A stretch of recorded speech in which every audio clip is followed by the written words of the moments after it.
Can you hear me, Mirta? Yes, I can. Awesome. Great. Everything's working. Yay. Yeah. And we have one more minute.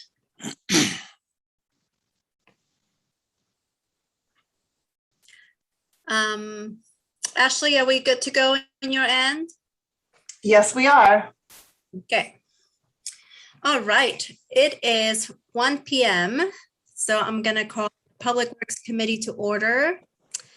And first things first, we'll put some information up there for people to know how they can participate.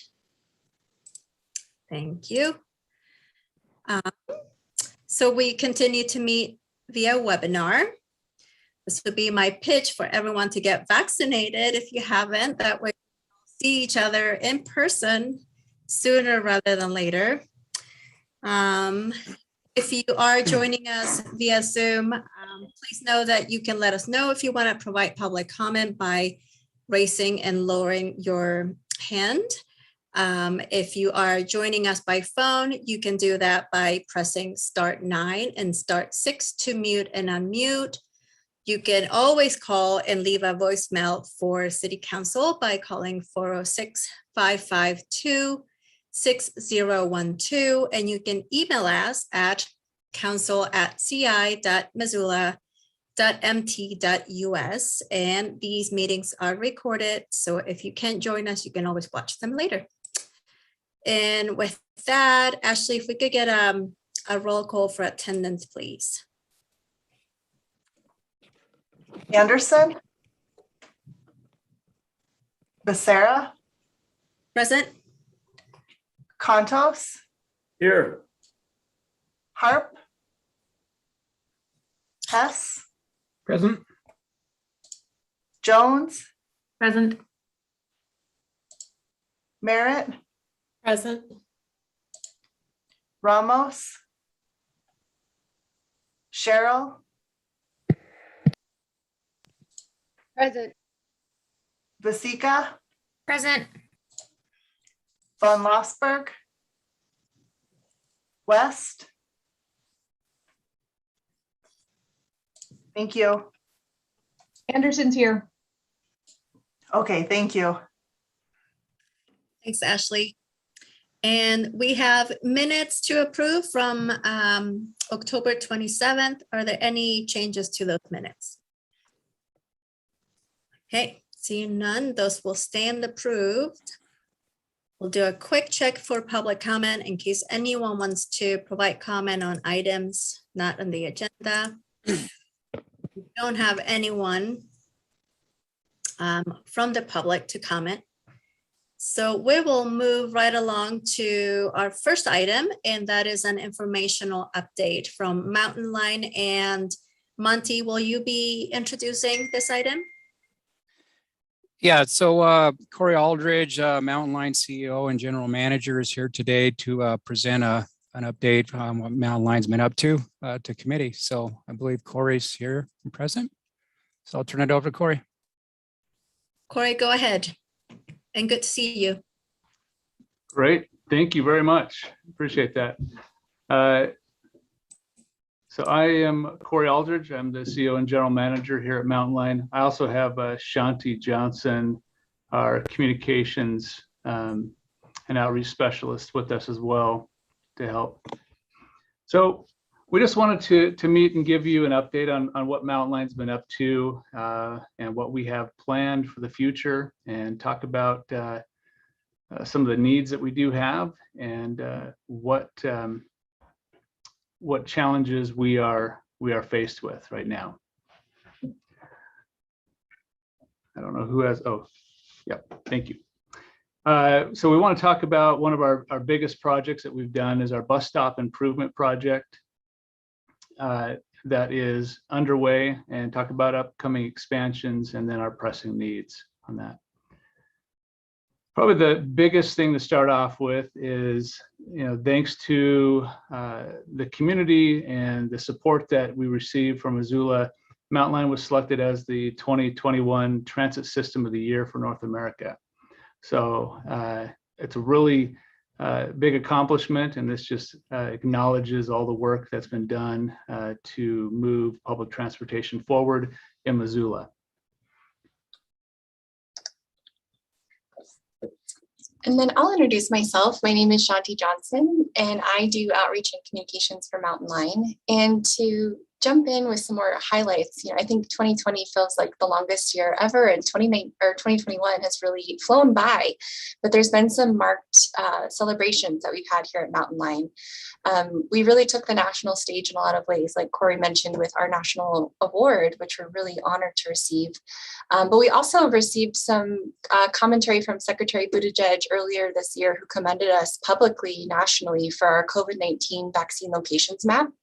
And this is something that we worked collaboratively with the COVID-19 task force across our region to put together when vaccines first became available in our community. And so there's a very small insert you can see on your screen showing the locations way back in, I think, March and April, and how to access those locations with zero fare accessible public transportation. So we were honored to receive commendations on that. We also are entering 6 new electric buses into our service this year, which is going to bring our fixed route fleet to 40% electric. And we are committed to being zero tailpipe emissions on all of our vehicles by 2035. And we also won another low-no grant this year for 3.6 million, which is from the federal government. And that's going to allow us to purchase 4 more electric buses, which will help us be about 57% electric once those arrive. And it's also allowing us to partner with a national organization to do a comprehensive study looking at 3 different models of electric buses that we'll have in service and different charging infrastructure.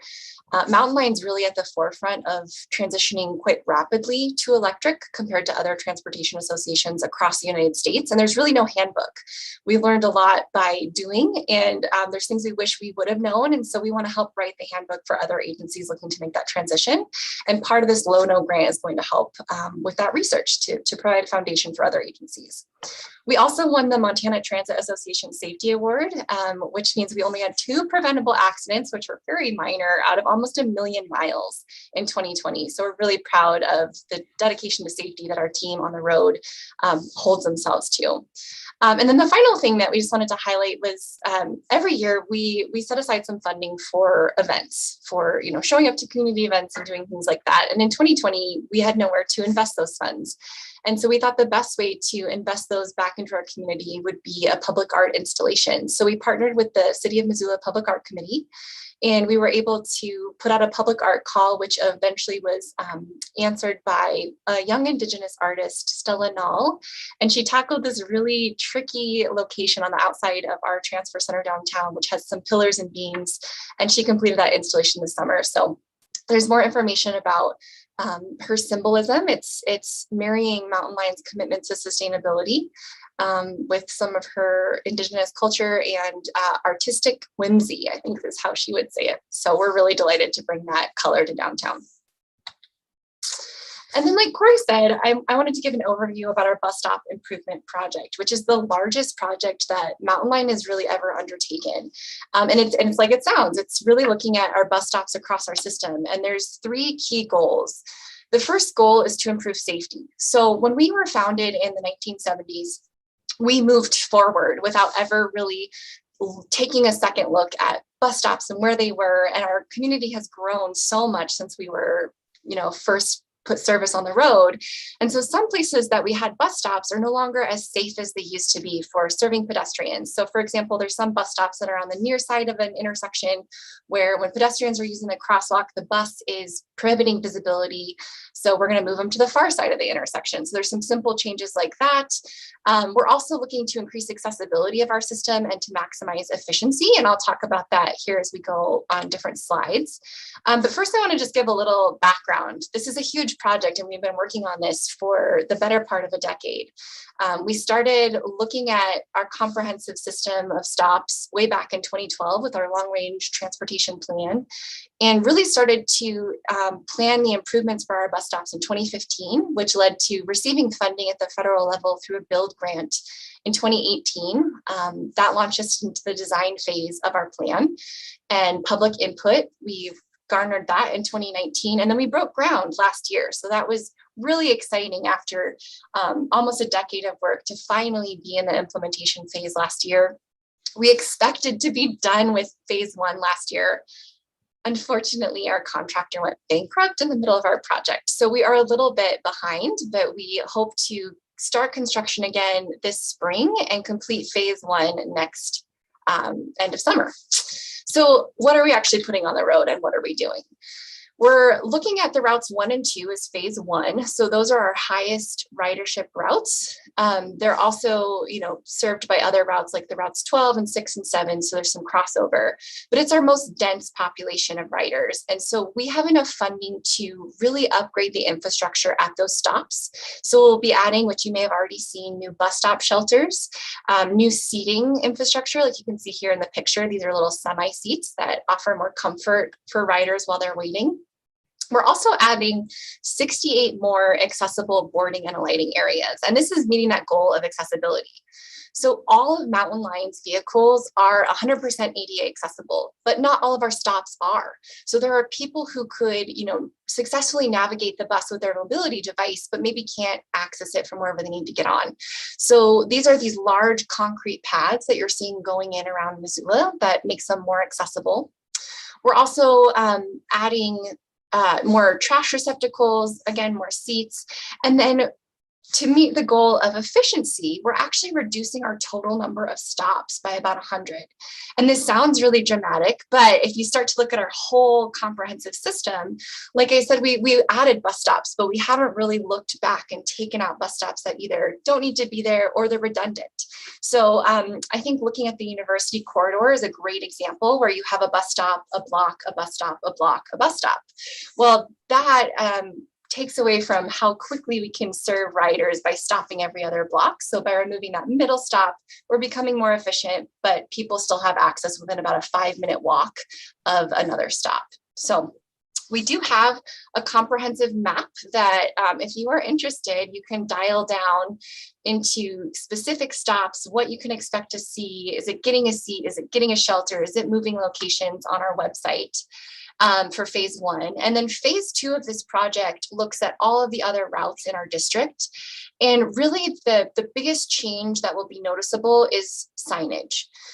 Mountain Line used to be a flag system, so you could flag down the bus wherever you wanted to catch it. And that's no longer safe to do in our urban area. It's too busy to do that. But a legacy of being a flag stop system is that we have all of these stops throughout our community that are almost like secret stops where they're maybe not very well signed and you only know where they're at by looking at the app or Google Maps. So we want to bring not only uniformity to our signage across our district, but also make sure that it's really clear and obvious where those stops are at. And the really neat thing about these is that they're a tactile pole.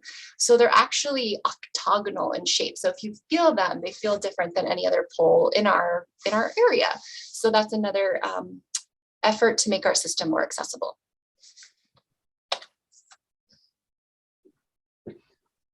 Okay, so we've talked about what we have done. Let's talk about what we plan to do. Back in November of 2020, we went out to the voters to ask if they wanted to see an increase in service. And this was based on our 2018 long-range strategic plan, which outlined the next steps for Mountain Line. And one of the overwhelming answer we received from the public when we asked was they wanted 7 days and 7 nights service. Mountain Line has never run service on a Sunday before. And with this plan, it would bring Sunday service in and we would have 7-day service for the very first time. So as we went out to the voters overwhelmingly passed this measure in support of providing more public transportation to the community. And you see here, it shows a map of what we are currently have on the left, our current service levels. And with our expanded service, we're going to increase service by roughly 28%. So we have Sunday service, longer hours on Saturday, and earlier and later hours on more routes on the weekdays. So really making public transportation usable for everyone every day of the week.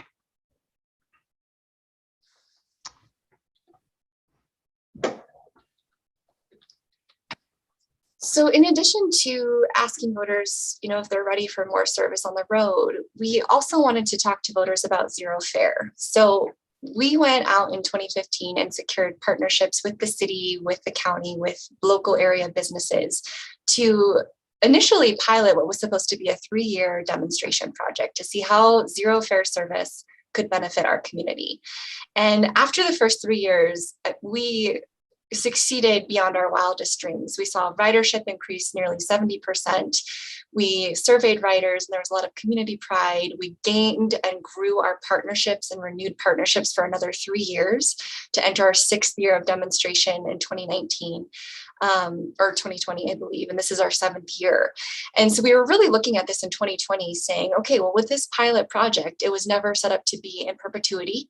We want to make sure we're very intentional. And so part of polling the voters prior to being on the ballot last year asked about the future of Xero fare.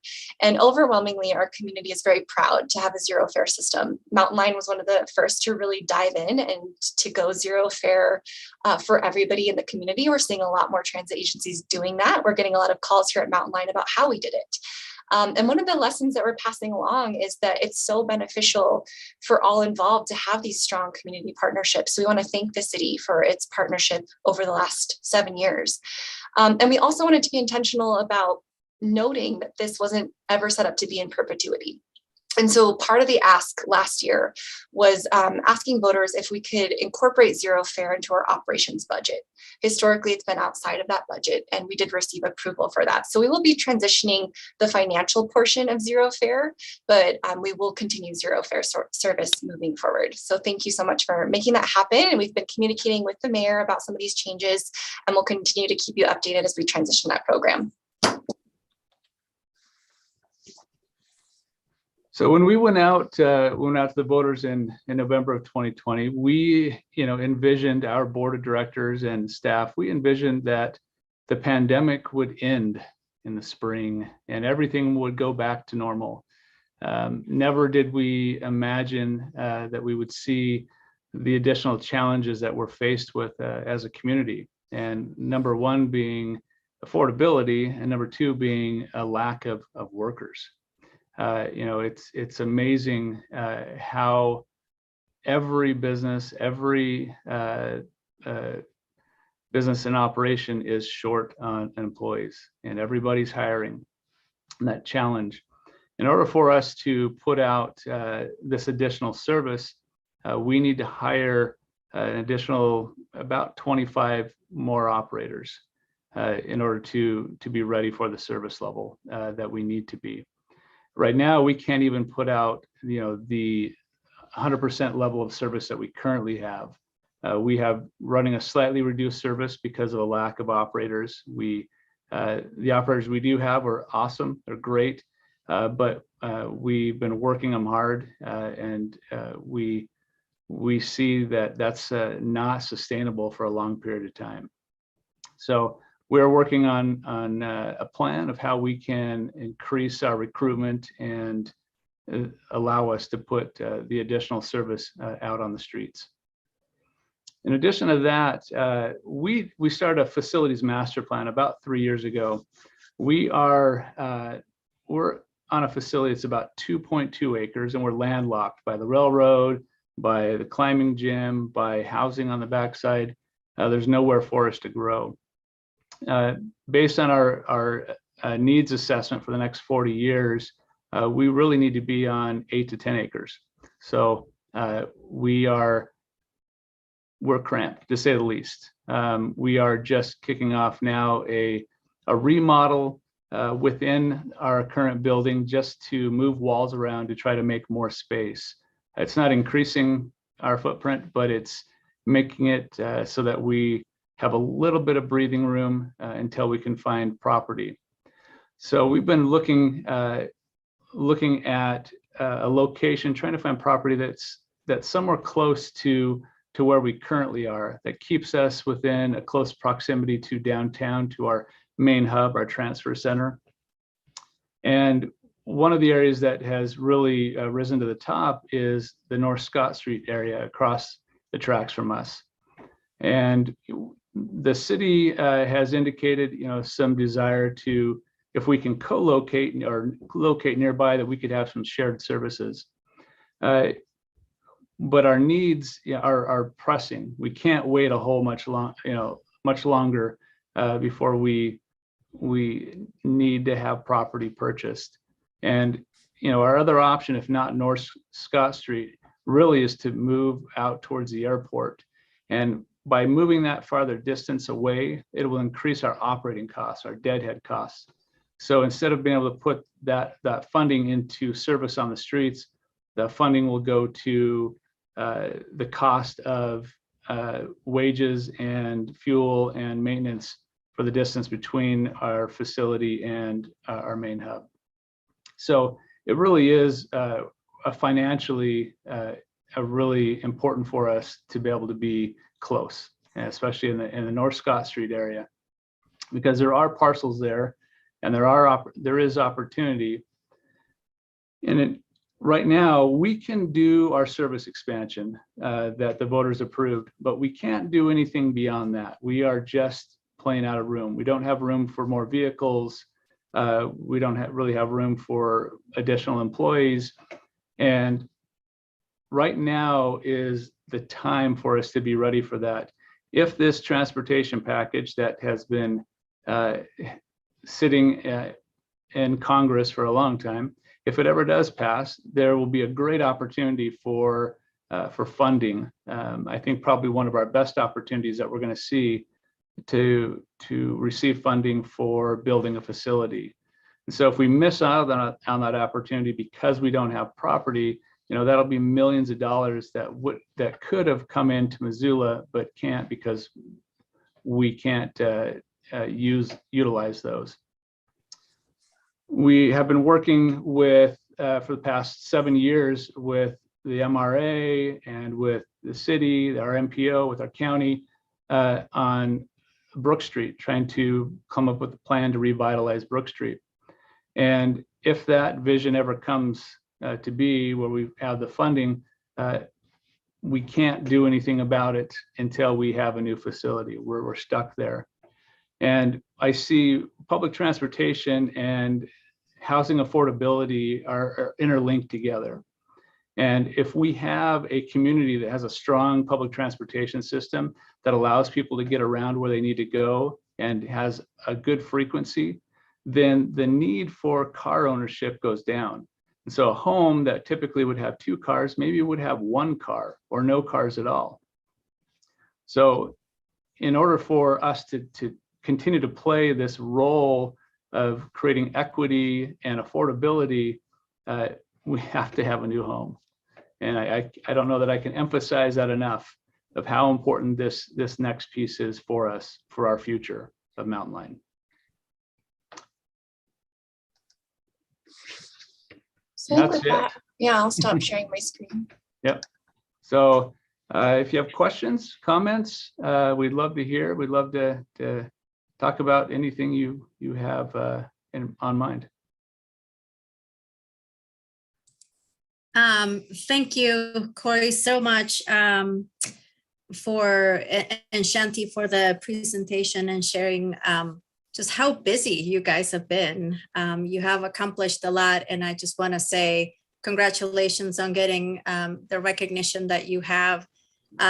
One thing that I did notice recently is the art on the transfer center. And so I think that's another partnership that I feel we're really lucky to have between Mountain Line and our Public Arts Committee, and encouraging art whenever possible.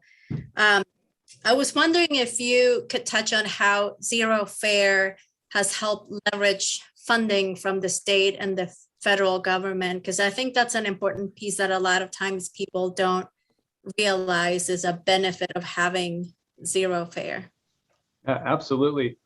So prior to Xero Fair, the amount of federal dollars that we had received over the years, it was pretty inconsequential to what we have achieved since Xero Fair. And when we have applied for grants, one of the things they look at is they look at our ridership, they look at our support in the community, they look at the things that we're doing that make us stand out and show that we're going to be around for a while.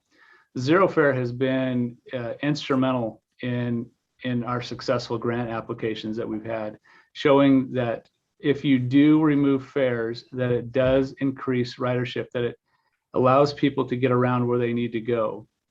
We did a survey shortly after, about 1.5 years, 2 years after we started Xero Fair, just to find out where our ridership was and who was riding now to make up this increased ridership. And we found that roughly 30 to 40% of our ridership was new since Xero Fair, and that it was a good mix of seniors, those working, and college students. So there was this thought that it was just homeless people driving or riding around on the buses all day long, which is simply not the case on there. So zero fare now, especially as a nation, as we look at affordability, as we look at accessibility, as we look at equity, zero fare speaks to all of those things and kind of marries them all together. And there are, many cities that are talking about this, and I think that's a reason that we've been so successful in our grant applications. Great. Thank you. We have a couple of hands up. Jordan and then Julie. Thanks. Thanks, Corey and Shanti, for being here today. There's so much exciting stuff going on at Mountain Line, and it's great to hear an update on it. I appreciate the background that you just gave on zero fare, Corey. I think it's important to highlight too that operationally, can you talk, I guess, about some of the operational benefits, just about fare collection and time spent collecting fare and security and I think that it's sometimes lost on people that cash handling adds a cost and that zero fare in some ways makes it cheaper to provide the service. And I wonder if you can elaborate on that. Absolutely. Prior to zero fare, when we were actually collecting fares, we had to have fare boxes on all of our buses. And at the end of the night, the fare boxes had to be emptied, and that required a minimum of 2 people to empty the fare boxes. And they were put into our secure fare box room. And then 2 more people had to go in and count the fares and the passes, and then we had to have the money transferred to our banks. We had to hire a security armored truck to come and pick up the dollars. So we were saving, every day, saving hours and hours of labor that was already taking place. And in addition to that, the fare boxes that we did have on our buses at the time were pretty antiquated. And if we continued to collect fares, we were going to have to upgrade our fare box system. And to upgrade a fare box system for a bus fleet of our size, you're looking at a couple $1 million minimum in order to upgrade fare boxes. So financially, it made sense from the manpower and the hours required to count and collect fares. It made sense. And it also increased our ability to provide more service because the dwell time at each stop was reduced by 30 seconds to a minute at every time it stopped, because they didn't have to deal with fares and cash being transacted. So you're actually saving money because you're covering more distance because you're not dwelling and collecting fares, and then the cost per ride is going down because the number of riders is going up, and so it's just win-win. Yep. Absolutely, that's a good way to put it. Not to mention, I've read that the biggest cause of operator assaults around the country is fare disputes, and so if there's no fare dispute, if there's no fare, there's no fare dispute, and so the safety of your operators is improved. Okay, well, I have a couple of follow-ups, if I may, Mirta. Yeah, go ahead. I really like what you're saying about housing affordability, and I think that housing is the #1 household cost around the country and in Missoula, and transportation is the #2 household cost. And so, if we can reduce transportation costs, that's a major part of our housing affordability equation. And I guess that's just a comment, but my last question is sort of on the issue of the facility and the importance of it being proximate to downtown. Can you put a little bit more perspective on just the cost associated with Deadhead? I mean, you've got X number of vehicles pulling out a day, and it costs. I mean, it feels to me like the cost of being out to the airport would add up extremely quickly from an operations standpoint if you weren't able to be located close to your routes and stops. Yeah, that's a great question, Jordan. Yeah, the the cost of, so every mile farther away we are from the core center of our routes, you have to add on the labor, the time that an operator is on the clock driving from there to the beginning, the fuel cost that's being expended, the vehicle wear and tear, and the vehicle maintenance costs that are associated with that. We did an estimate as we were studying various property sites to see what the increased cost would be. And our estimation, if we were out at the airport, it could be as much as $500,000 more per year in operating costs, because we have 24 vehicles in service, and every day you have bus swap outs as operators are at the end of their run, they come back in. And so we have as many as 50 to 60 vehicles, coming and going from that facility every day. And so it adds up quick. Okay, that's really good perspective. And I was just, roughly 40,000 square foot per acre, roughly an 8-acre site. That's $300,000 that's 300,000 square feet. And so, you could pay a couple dollars a square foot more for land that is closer in and recoup that cost pretty quickly. And so I think that's an interesting point. Well, I'll turn it over to someone else. I want to commend you for the agency of the Public Transportation Agency of the Year. That's a huge honor for Mountain Line and for Missoula. And I'm really excited about the upcoming service expansion, and I'm really excited about the facility planning process. And just from a city council perspective, you have my full support moving forward with collaborating on a facility and collaborating on future initiatives. Thanks. Thank you, Jordan. So we'll take him up on that later. Julie Merritt. Thanks. Thanks, Corey and Shanti, for being here. It is really good to hear from you and see you virtually, if not in person.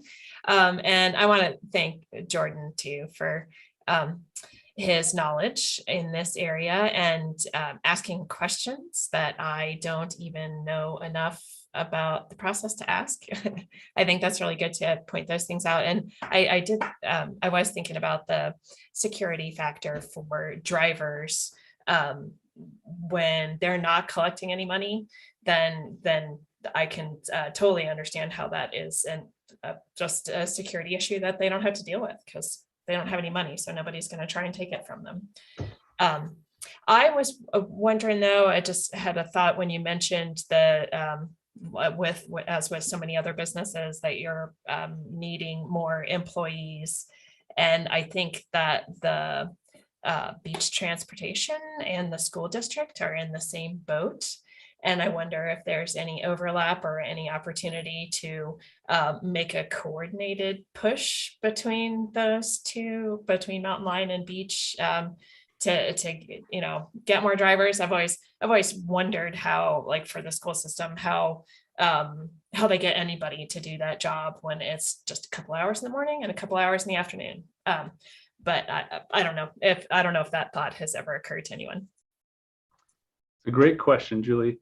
Yeah, I mean, that question's come up in the past, and I've been in public transportation for about 14 years, and I think that long. Yeah, 14 years. And it's come up at different agencies I've been with. The nature of what we do, school bus transportation and public transportation, are vehicles with wheels, and they take people from point A to point B. But when they operate and how they work are different. And so trying to create some synergy, some overlap that would work. I'm not saying it couldn't work, but it would be very challenging. We have a membership here of our operators who they are represented by Teamsters. And so therefore that creates a challenge in itself right there. But it's definitely something that we're always open to if there's some possible solution. Thanks, I appreciate that. And congratulations on the award. You guys do great work and I'm super proud to support you guys. Thank you. Okay, I don't see any more hands up. No one in the public to provide comment. So with that, I just want to say thank you so much. Please don't be a stranger and come back and give us an update whenever you want to share good news and everything that you're doing. It's much appreciated. Thank you very much. Bye, Shanti. Okay, next on our agenda, we have let's see here. Administrative Rule 410 and 418, and Monty will be presenting on it. So take it away, Monty. Yeah, thank you. Good afternoon, Monty Site, Construction Project Manager with Public Works and Mobility. So today I have an informational item regarding 2 Public Works and Mobility Administrative Rule updates. So both Admin Rule 410 and 418 updates, these have been posted to the city website and the city staff through the city clerk office since mid-September for comment. Today, we have not received any comments on either of these updates. So Admin Rule 410 provides guidelines and procedures regarding ordering right-of-way improvements through our Special Improvement Assessment Program. So what it does is provides an outline for the public process, the necessary council actions, and the responsibilities within Public Works and Mobility. So primarily this rule has been updated to reflect engineering division and job title changes made during the Public Works and Mobility realignment. Recent updates to Municipal Code, Title 12, and Admin Rule 418, which is the other rule I'm gonna address. So Admin Rule 418 provides direction for implementation of our Special Improvements Assessment Program for City Council ordered sidewalk and related improvements. This rule has been updated to reflect the city's intention to dedicate additional revenue to these projects. In addition, it identifies a new funding assistance formula, which is a change to the 1 and 2 family dwelling parcels adopted with Resolution 8416 in March of 2020. The multifamily commercial and industrial parcel formula has not changed since the former resolution that was adopted June 19th, 2017. And that's just a brief update, and thank you for your time, and I'd be happy to answer any questions.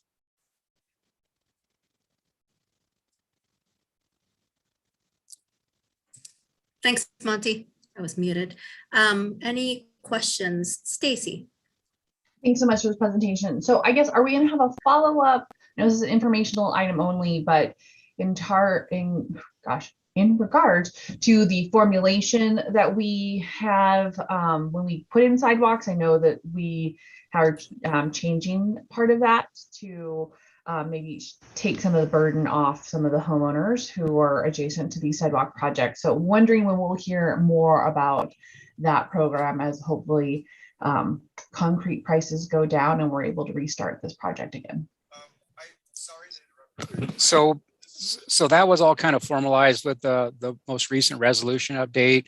And so what that did is did two different things that kind of reduces the assessment to adjoining property owners. One thing is we brought additional city resources funding to the program. So now the assessment component of these projects is only related to the sidewalk, the boulevard area, and their drive approaches. So what we would call the street related component of these projects is no longer being assessed to the adjoining property owners. And that will be picked up with the other funding sources within these programs. Thanks so much for that. Okay. Any other questions? I do have a question, or maybe you can help me remember just briefly, Monty, with the financial assistance that's provided to members of the community who need to install sidewalks.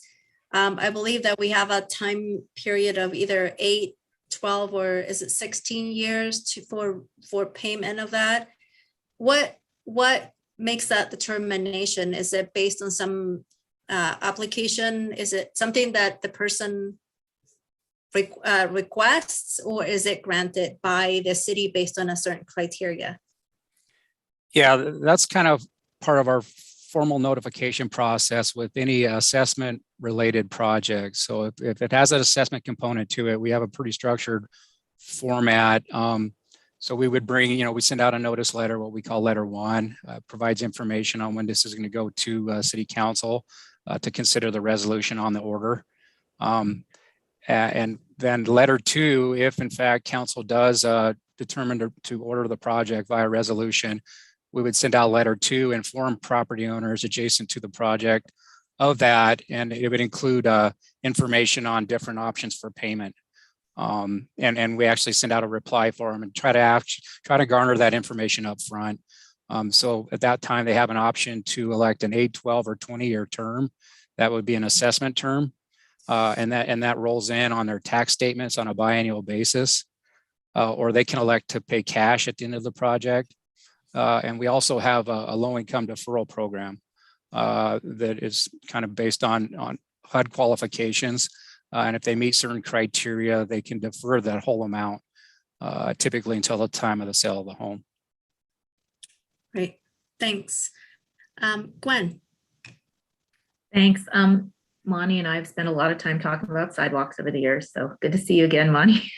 Our favorite topic together. And it's kind of a statement, kind of a question, but I thought maybe you could just talk a little bit more about the fact that we want, as a policy, to have sidewalks in place in as many places as possible. It facilitates much better and safer transportation and better outcomes for neighborhoods in terms of health and everything. But just in my 6 years on council, as prices have skyrocketed, this program has changed quite a bit. And I think now, just in general, we're doing more of a targeted, instead of trying to build it completely out from the center, it's far more of a targeted connectivity approach, since we only have so much money and we can only ask the homeowners for so much money. So we're just having to narrow it down while also trying to have a good equity lens on it to benefit especially lower income neighborhoods. So